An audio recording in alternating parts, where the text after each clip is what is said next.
Chapter 40. And it came to pass after these things, that the butler of the king of Egypt and his baker offended their lord, the king of Egypt. And Pharaoh was wroth against his two officers, against the chief of the butlers, and against the chief of the bakers. And he put them inward, in the house of the captain of the guard, into the prison, into the place where Joseph was bound. And the captain of the guard charged Joseph to be with them, and he ministered unto them, and they continued a season inward. And they dreamed a dream, both of them, each man his dream, in one night, each man according to the interpretation of his dream, the butler and the baker of the king of Egypt, who were bound in the prison. And Joseph came in unto them in the morning, and saw them, and behold, they were sad. And he asked Pharaoh's officers that were with him in the ward of his master's house, saying, Wherefore look you sad today? And they said unto him, We have dreamed a dream, and there is none that can interpret it. And Joseph said unto them, Do not interpretations belong to God? Tell it me, I pray you.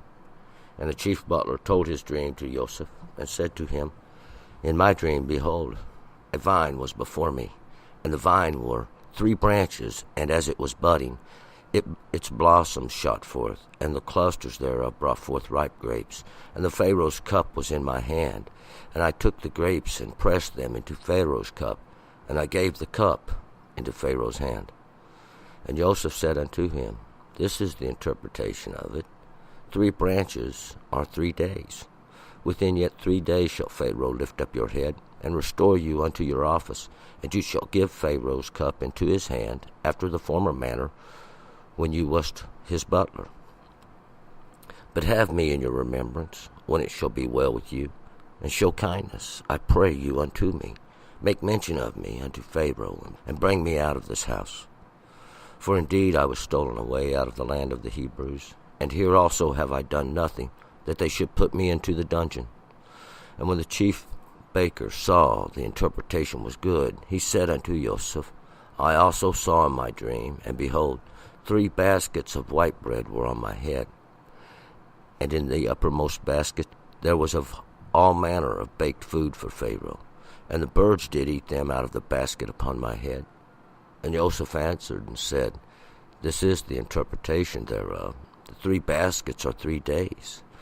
Within yet 3 days shall Pharaoh lift up your head from off you, and shall hang you on a tree, and the bread shall eat your flesh from off you. And it came to pass the 3rd day, which was Pharaoh's birthday, that he made a feast unto all his servants, and he lifted up the head of the chief butler, and the head of the chief baker among his servants. And he restored the chief butler back unto his butlership, and he gave the cup into Pharaoh's hand. And he hanged the chief baker, as Joseph had interpreted to them. Yet did not the chief butler remember Joseph, but forgot him. All right, let's go back up to verse 1. We are continuing now with Joseph. He is in Egypt. In the last chapter, Joseph was promoted. He was bought by a very important man, Potiphar, the captain of the guard of the Egyptians. But Potiphar's wife had lied regarding Joseph, and Joseph had been sent to the prison house, even the prison where the king puts his prisoners. And the keeper there of the prison had kind of made Joseph in charge, the one who was watching over all the place, and Joseph was prospering once again there, even in the prison house. And that's where we're picking it up here in verse 1. Joseph's still in prison. And it came to pass after these things, that the butler of the king of Egypt and his baker offended their lord, the king of Egypt. So now, this butler, he's the king of Egypt, this butler here, that word is shakal, and it's this one really who is the taste tester, you might say, for the the king of Egypt. This king here is going to be this one of royalty of Egypt. Egypt's that place of crypts, graves, and also his baker, and that's going to be the head cook. He's kind of over all the cooking and testing of it as well. And, we don't want nobody to slay the king, too. Pharaoh was wroth against his two officers, against the chief of the butlers and against the chief of the bakers. And Pharaoh was wroth against his two officers, these two ones. We can witness these two. So there's one who bears the cup, you might say, or tastes that which he presents to the Pharaoh, anything that he drinks, anything that he's going to consume of a liquid form. That means to moisten for the spirit, really, is what that would be for. And then we got the baker. That's going to be that which he consumes, basically for his flesh. 3. And he put them inward in the house of the captain of the guard into the prison, the place where Joseph was bound. So he wasn't happy. Obviously, they brought him something that didn't taste too good, and he had put both of them into the prison. And that's going to be the place where Joseph is. He's bound up there. He's held there. He's tied up, you might say. In a sense, of course, he's roaming around free. 4. And the captain of the guard charged Joseph to be with them, and he ministered unto them, and they continued a season inward. And the captain of the guard, that's the one that was over him, charged Joseph to be with them. He was going to be over them. He's going to be ministered unto them. He watched over them and made sure they was there as long as they was going to be there. And they continued a season inward, and that's for a period of time. 5. And they dreamed a dream, both of them, each man his dream, in one night. Each man according to the interpretation of his dream, the butler and the baker of the king of Egypt, who were bound in the prison. And they dreamed a dream. To dream a dream, like I said, there's dreams that we dream about doing in our life. These dreams that we take part in while we're awake, these awakened dreams, and a lot of times we accomplish these dreams. And then there's these dreams and visions that come to us in the night, in the darkness, where there's really no understanding of these dreams. But sometimes we'll see that these dreams may have a metaphorical interpretation as far as the forced upon us by some subconscious. But both of these men are going to dream this dream in one night, and one is like the beginning. This is like the beginning of some darkness here. Each man was according to the interpretation of his dream. So, and each man, a dream which he had is going to be according differently unto each one. And the butler and the baker of the king of Egypt, these were going to be the ones that would test that before he partook of it. The king of Egypt, king is Malak. It means the ruler, royal house. One of the, we'll find out it was Pharaoh of Egypt, that place of graves and crypts. 6. And Joseph came in unto them in the morning, and saw them, and behold, they were sad. So it be the next morning they had dreamed these dreams, these two. And Joseph came in unto them in the morning. About the time the light was coming up, that's little light's coming forth, some knowledge, a little bit of understanding that we could see. 7. And he asked Pharaoh's officers that were with him in the ward of the master's house, saying, Wherefore look you so sad today?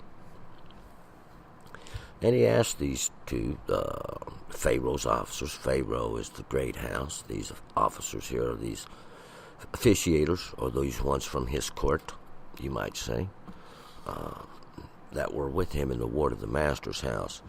So they were there in the prison house, and he asks them, why do you look so sad today? I mean, the only thing wrong is you're in prison.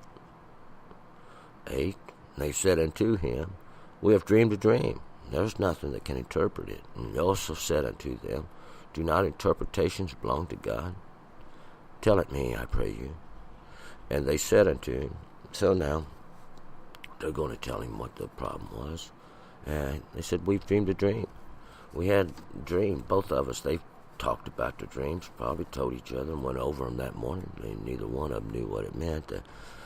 And there's none that can interpret it. And nobody knew the dream, but the whole story was out about it. And Joseph said unto them, Joseph's the one that adds to, do not interpretations belong to God? Do not the interpretations belong to the Lord? Elohim, the powers and the forces, the might of the existing one himself. Tell it me, I pray you. So now they're going to tell their dreams to Joseph. 9. And the chief butler told his dream to Joseph, and said to him, in my dream, behold, a vine was before me. And the chief butler, that's that one that was to be the cupbearer. He has the wine in it, or the whatever, water. Could be anything the king would drink, or the Pharaoh. It has to be palatable. But he told him his dream to Joseph first. And that dream, that's the vision of the night which he had, that darkness. It didn't have no understanding with it. He says, behold, a vine was before me. So a vine was before him. Now, a vine's something that's going to bring forth the grape, as we'll find. This a vine is that which is bears fruit. 10. And the vine were 3 branches, and it was budding. Its blossoms shot forth, and the clusters thereof brought forth ripe grapes. And the vine, there was 3 branches. 3 kind of is a complete, makes it strong. And these branches are those things which spring forth. They do for the same reason. It was budding, and its blossoms shot forth. So it was we'll see, it was budding. Its blossoms shot forth in his dream, and the clusters, they brought forth these ripe grapes. Everything's pleasant here. Positive life coming forth. Beautiful, wonderful. These grapes that come forth. These grapes are something that grows and yields, we'll find out, an essence of that. 11. And Pharaoh's cup was in my hand, and I took the grapes and pressed them into Pharaoh's cup, and I gave the cup into Pharaoh's hand. And Pharaoh's cup, the cup of the Pharaoh is the great house, and that was going to be the cup of that which the great house drank from, was in my hand. It was in my work.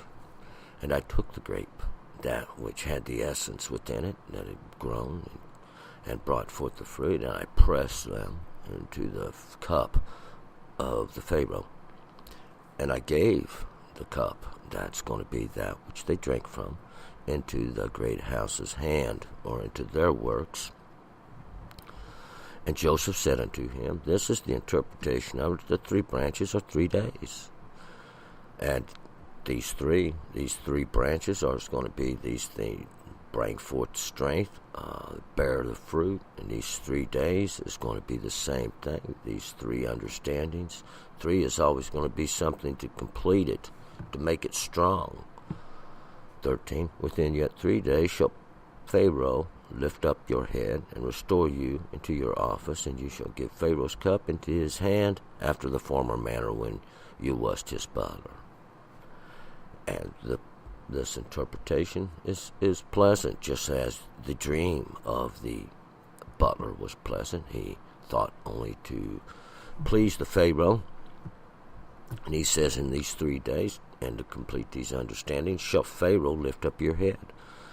Bring up your head. That's going to be a reference into your head is that which guides you, steers you, reinstates your authority, is what it really stands for. And to restore you into your office, or to put you back into your position which you was given. And you shall give Pharaoh's cup into his hand, and once again restore, lift back up, put in position, give back your authority, after the former manner, when you was his butler, when you was his cupbearer, when you was one that brought forth that which he would drink from, to moisten, even to give him some understanding of. 14. But have me in your remembrance, when it shall be well with you, and show kindness, I pray you, unto me, and make mention of me unto Pharaoh, and bring me out of this house. But have me in remembrance, Joseph says to the butler, and it shall be well with you. When it shall be well with you, when the Pharaoh has found favor in you again, show kindness unto me, and make mention of me. And Pharaoh, that's that great houses, that place of the great house, and bring me out of this house. And that was the prison house, or the place where Joseph, this one who would add to, is bound up. 15. For indeed I was stolen away out of the land of the Hebrews, and here also have I done nothing, that they should put me into the dungeon. For indeed, he says, that he was stolen. And to be stolen is to be part of a robbery. And as we see Joseph's crying out, saying, I was stolen, anything you steal actually cries out constantly, I am stolen. I am stolen, because it doesn't belong to you. And when you have that in your hand, that which was stolen, if you were the one who took it, that's what it says constantly to you. You have stolen me. You have stolen me. But that was a little digression there. But he says here also, though, I have done nothing. You should put me into this dungeon, into this place of darkness, into this prison house where I can't leave. 16. And when the chief baker saw the interpretation was good, he said unto Joseph, I also saw in my dream, and behold, 3 baskets of white bread were on my head. And when this chief baker, that's the head cook, he's the one that was over all that, tasting that, which goes in, we refer to the baker here because of the vision of the bread which was on his head. But nonetheless, when he's seen it, everything was good with the butler there. He thought to himself, well, mine must be good as well. And behold, he said, I have a dream too. And he says, these 3 baskets of white bread were on my head. 3, once again, it's going to add some strength to it. These baskets are something that even holds something. These going to be this white bread. White it's bleached down. It's made white. Bread is something to be substance for the flesh. It's just something. It actually stands for something that was before, that was given to show for substance for the flesh. It's made from the wheat, and that was what was given before. And these were on my head. Once again, that head is going to be the place of authority, the place of your understanding, the place that keeps you in track, guides you, steers you. 17. And in the uppermost basket there was all manner of baked food for Pharaoh, and the birds did eat them out of the basket upon my head. And in the uppermost basket there was all manner of baked food for the Pharaoh, every kind of baked food that you could think of.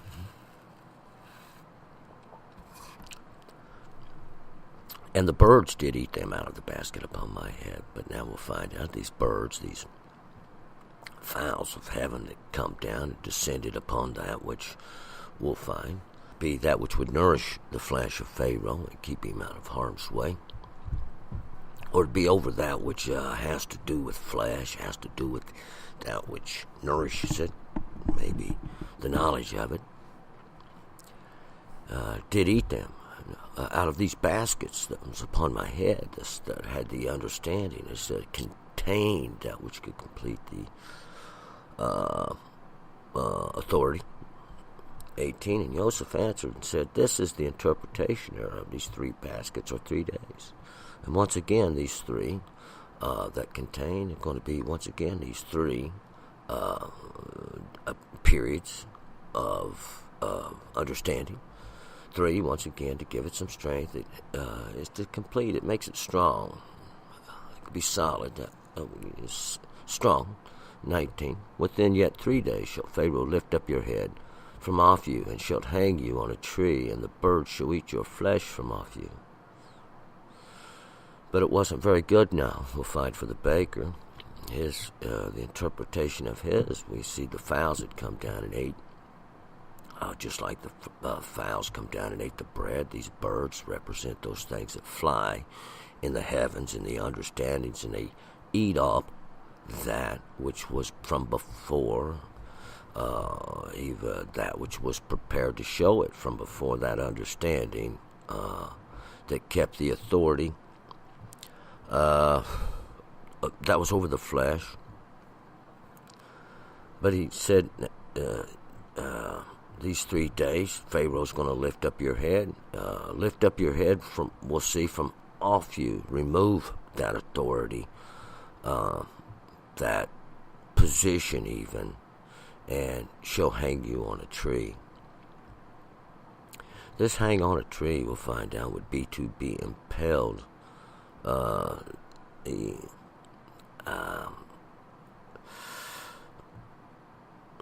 Not very pleasurable. We'll find out.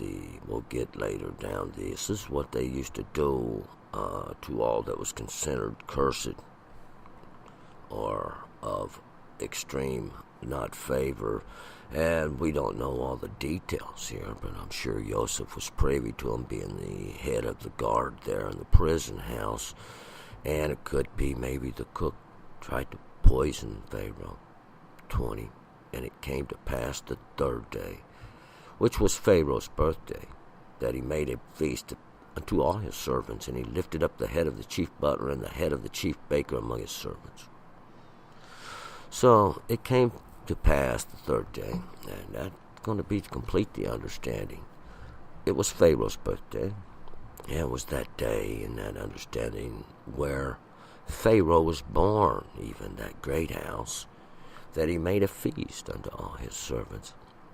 And this feast unto all his servants, we'll find out, it was a little tradition, you might say, of the Egyptians. And we'll get a little bit more information out of that from the book of Yasher. And kind of maybe just how the Pharaoh's house got set up. But he lifted up the head of this chief butler and the head of the chief baker among his servants. He brought these 2 back out among all those that had served him. Once again was the cupbearer and the one that was the head cook. 21. He restored the chief butler back unto his butlership, gave the cup into Pharaoh's hand. And he restored, he forgave, he set back up the position of this chief butler, and put him back in that position of his butlership. He was once again the one who would put into the works of Pharaoh, that great house, that which would moisten, that which would give the effect of, give off that effervescence of, that which grows, that which fruit that comes forth from the vine. 22. But he hanged the chief baker, as Joseph had interpreted to them. But the chief baker, he didn't fare so well. The head cook, the one who was supposed to be putting down the understanding from before about the flesh, keeping all that from getting poisoned and making the great house sick there, making the Pharaoh try to kill him or something with him. As Joseph, just like Joseph had interpreted to them. Joseph's that one adds to 23. Yet did not the chief butler remember Joseph, but forgot him. And we'll find out this chief butler, that one who they had restored,